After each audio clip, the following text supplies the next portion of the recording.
Good afternoon, everyone. My talk is on criterion-based benchmarking approach of the appropriate use of radiotherapy in New South Wales and ACT. And this method was started by or was developed by a group of radiotherapists and radiation oncologists in Ontario, Canada. Background. Planning for radiotherapy services requires information on the proportion of patients who must or who should receive radiotherapy during their cancer treatment.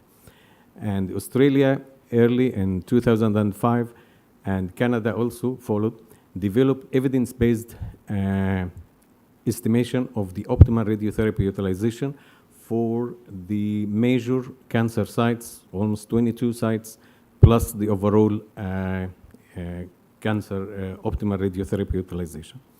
Then McKillop and his group in Ontario established the criterion-based benchmarking, and this approach assumes that there is perfect service delivery in parts of the health service, and this one can be used to benchmark the whole service.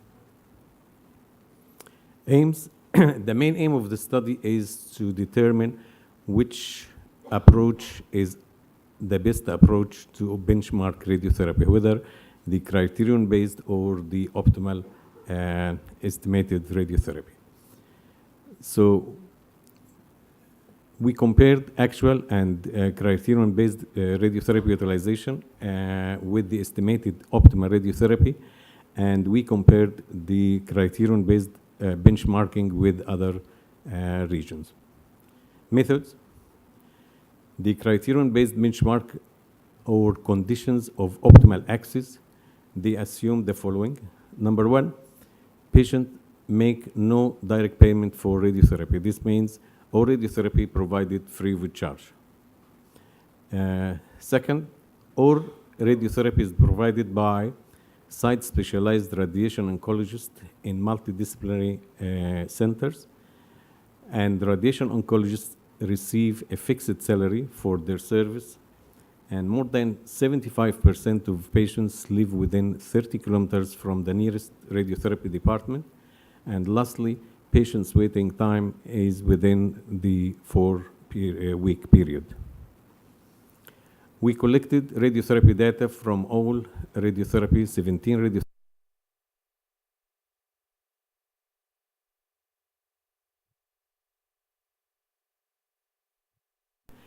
We calculated the road distance and excluded the cross borders and non-New South Wales ACT residents.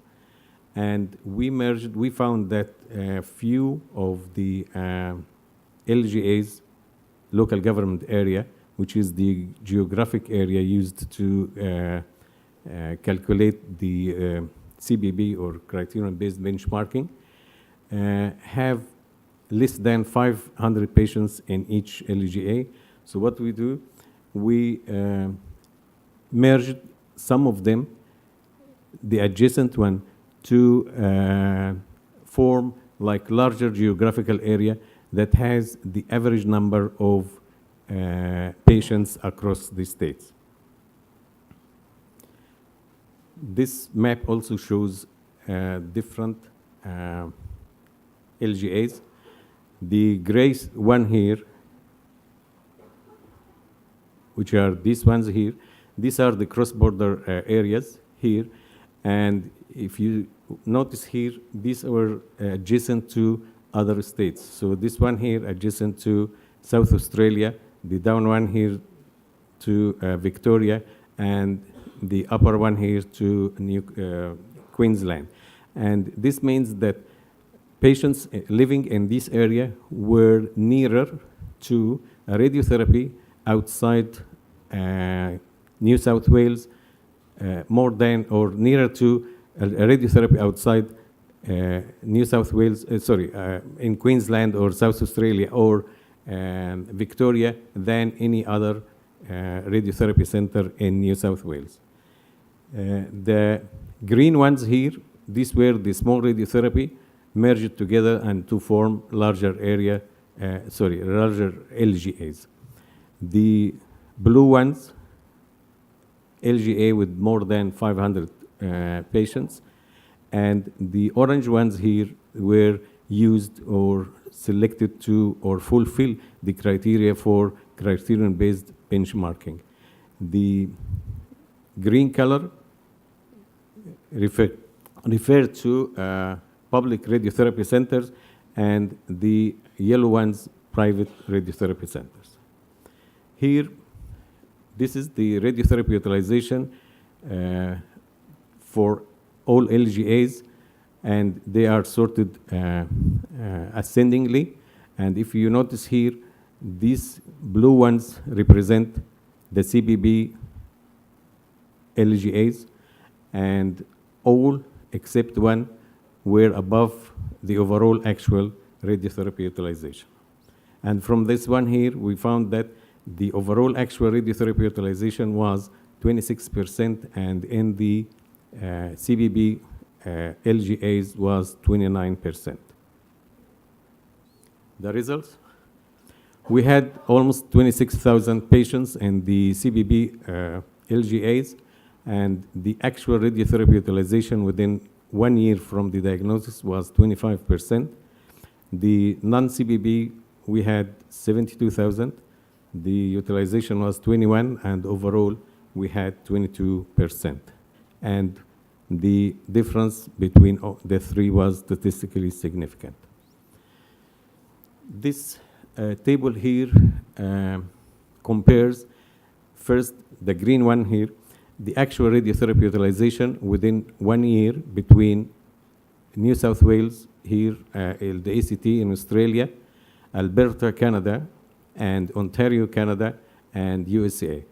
And if we notice here that Australia, Alberta, and USA were comparable to each other for the first or the top 5 cancers: breast, lung, prostate, rectum, and cervix.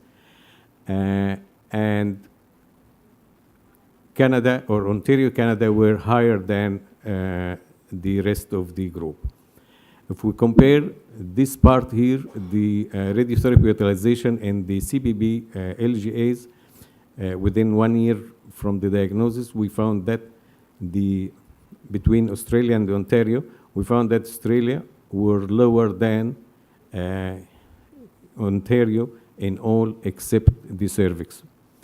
And if we compare again the evidence-based optimal radiotherapy utilization between Australia and Canada, we found that the Australian optimal radiotherapy utilization was higher in every site except the last 2, rectum and cervix. Limitation of this approach. The first important limitation is the lack of generalizability to other jurisdictions, which is like major important limitation here. This is because RT payment models differ. That approach assumes that radiotherapy utilization should be given free of charge. In Australia, in other countries like the States and European countries, radiotherapy is given by public and private sector, and maybe it's free in public sector, but patients has to pay at least a gap in private sector. So we cannot fulfill this requirement in all settings. And if we exclude those patients with treated in private sector, this means the data will not be representative to the whole population. The second, lack of site-specialized radiation oncologists. In some countries, like Belgium, for example, the majority of radiation oncologists are not site-specialized. Site-specialized radiation oncologists do work in university hospital only in Belgium. So again, if we exclude all radiation oncologists who are not site-specialized, we exclude the majority of patients in countries like Belgium. Radiation oncologist salary arrangement. And again, this is different between public and private. In public sector, they may receive fixed salary, but in private sector, there is always negotiation between the hospital and the radiation oncology. And sometimes it depends upon the number of patients treated. The next one, dispersed population in countries like Australia here, for example, with the rural area, we cannot guarantee that 75% of patients are or live within 30 kilometers of the nearest radiotherapy department. So we cannot fulfill also this point. Population data on radiotherapy not available due to sometimes technical issues or privacy legislations. The second limitation is the CBB approach depends upon practice, not evidence, which is again more important because this can be influenced by non-evidence-based practices, like which leads to over or under servicing. Conclusion: New South Wales radiotherapy utilization was 7 to 16% higher in the benchmark LGAs than the average LGA, but we're still 30 to 65% below the evidence-based radiotherapy utilization, and they differed significantly from the Ontario ones. CBB is only applicable in well-resourced services like Ontario, does not seem reproducible in other places, and may not be recommended for benchmark radiotherapy services, and we still prefer to use or to recommend evidence-based approach to estimate optimal radiotherapy utilization. Thank you.